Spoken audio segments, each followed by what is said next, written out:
ಜೈ ಶ್ರೀರಾಮ್ ಶೃಂಗೇರಿ ಸಿರಿ ಚಾನಲ್ಗೆ ಸ್ವಾಗತ. First time ನಮ್ಮ ವಿಡಿಯೋ ನೋಡ್ತಾ ಇದ್ದರೆ ಪ್ಲೀಸ್ ಸಬ್ಸ್ಕ್ರೈಬ್ ಆಗಿ ಸಪೋರ್ಟ್ ಮಾಡಿ. ಇವತ್ತು ಅನಾನಸ್ ಹಣ್ಣಿನಿಂದ ಗೊಜ್ಜುಳಿ ಅಥವಾ ಸಿಹಿ ಹುಳಿ ಹೇಗೆ ಮಾಡೋದು ಅಂತ ತೋರಿಸ್ತಾ ಇದ್ದೀನಿ. ಗೊಜ್ಜುಳಿಗೆ ಮೊದಲೇದಾಗಿ ಒಂದು ಮೀಡಿಯಮ್ ಸೈಜ್ನ ಅನಾನಸ್ನ ದಂಟನ್ನೆಲ್ಲ ತೆಗೆದು ಸಣ್ಣದಾಗಿ ಹೆಚ್ಚಿಟ್ಕೊಂಡಿದ್ದೀನಿ. ಹಾಗೆ ಒಂದು ಅರ್ಧ ಕಪ್ಪಷ್ಟು ಬೆಲ್ಲ ಮತ್ತು ಕಾಯಿ ತುರಿ. ಬೆಲ್ಲ ಸ್ವಲ್ಪ ಜಾಸ್ತಿನೇ ಇಟ್ಕೊಂಡಿದ್ದೀನಿ, ಯಾಕೆಂದರೆ ಇದು ಹುಳಿ ಇರುತ್ತೆ ಅಂತ. ಅದಾಗಿ ಮಸಾಲೆ ಹುರ್ಕೊಳ್ಳೋಣ.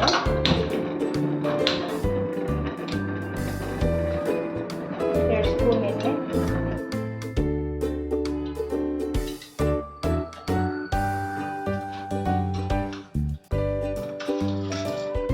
ಒಂದು ಸ್ಪೂನ್ ಕಡಲೆಬೇಳೆ ಹಾಕೋದು.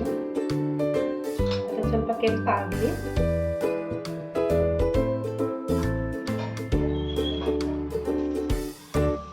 ಕಡಲೆಬೇಳೆ ಸ್ವಲ್ಪ ಕೆಂಪಾಯಿತು. ಇವಾಗ ಉದ್ದಿನ ಬೇಳೆ ಹಾಕ್ಕೊಳ್ತಾ ಇದ್ದೀನಿ.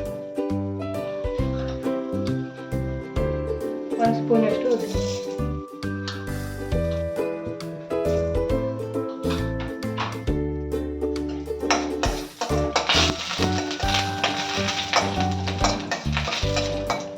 ಇವಾಗ 10-12 ಮೆಣಸಿನ್ಕಾಯಿ.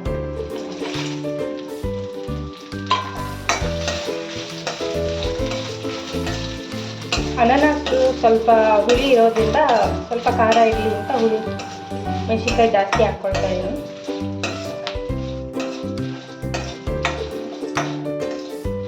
ಹುರಿದಿದ್ದು ಸಾಕು ಅನಿಸುತ್ತೆ. ಇವಾಗ ಸ್ವಲ್ಪ ಲಾಸ್ಟಿಗೆ ಕೊತ್ತಂಬರಿ ಬೀಜ ಹಾಕಿ ಆಫ್ ಮಾಡ್ಕೊಳ್ತಾ ಇದ್ದೀನಿ.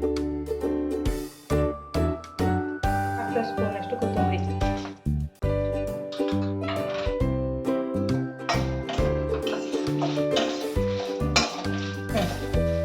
ಹಾಗಾಗಿ ಹುರಿದಿಟ್ಕೊಂಡಿರೋವಂಥ ಮೆಣಸಿನ್ಕಾಯಿ ಬೇಳೆನ ಫಸ್ಟ್ ತಿರ್ಸ್ಕೊತೀನಿ, ಅವಾಗ ಚೆನ್ನಾಗಿ ಹರಿಯುತ್ತೆ.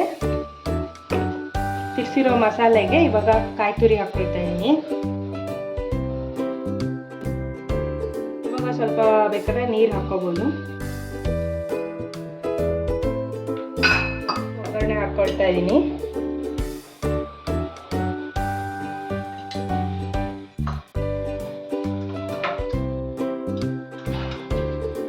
ಸ್ವಲ್ಪ ಒಂದು ಸ್ಪೂನ್ ಸಾಸಿವೆ, ಸ್ವಲ್ಪ ಅರಿಶಿನ,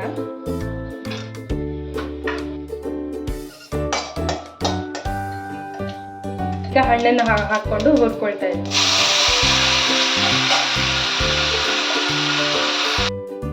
ಒಂದು ಸ್ಪೂನ್ ಅಷ್ಟು ಉಪ್ಪು ಹಾಕ್ತಾ ಇದ್ದೀನಿ.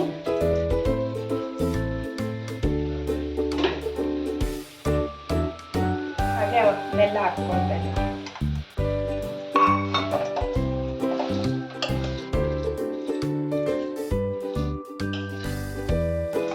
ಇದನ್ನ ಜಾಸ್ತಿ ಹುರಿಯೋದು ಬೇಡ ಹಣ್ಣು.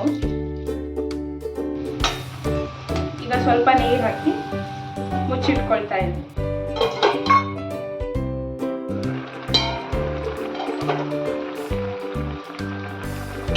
ರೈಟ್ ಬೆಂದಿದೆ. ಇದಕ್ಕೆ ಮಸಾಲೆ ಹಾಕ್ಕೊಳ್ಳೋಣ.